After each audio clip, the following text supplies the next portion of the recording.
Hi guys, are you ready to explore with me? So stay tuned because today mamamasyal na naman po tayo. By the way guys, mega love shoutout po sa inyong lahat ng mga nakatune na ngayon. Maraming salamat po sa pagdalaw sa aking channel. Thank you very much po. Today, dadalhin ko po kayo sa CORNWALL Park. At syempre, bago yan, mag-i-intro po muna tayo.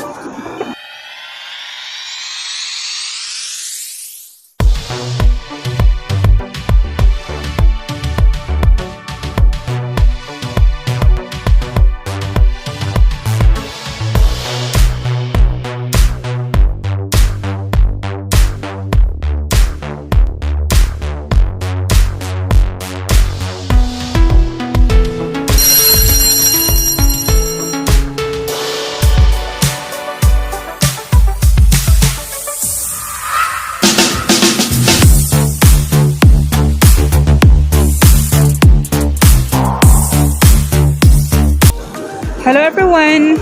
Welcome back to my channel. Today, I'm going to explore you here around in the CORNWALL Street Park, and it is located in Kowloon, Hong Kong. And today, iikot ko po kayo at ipapakita ko po sa inyo ang kabuuan ng ating place na pupuntahan. At sana po may enjoy nyo ang views around here, and sana po patuloy po kayong manonood hanggang sa dulo ng aking video. Maraming thank you po sa support. And big love shoutout po sa lahat ng mga tahanan na umampon kay Slabi. From admins to all the members, big love shoutout po sa inyong lahat. Maraming salamat po sa support. And tara na guys, hindi na natin patatagalin. Ipapasyal ko na po kayo dito sa place. At nang ma-enjoy nyo po ang ating vlog for today. So sit back, relax, and enjoy watching everyone.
hanggang dito na lang po tayo. Salamat po sa panonood.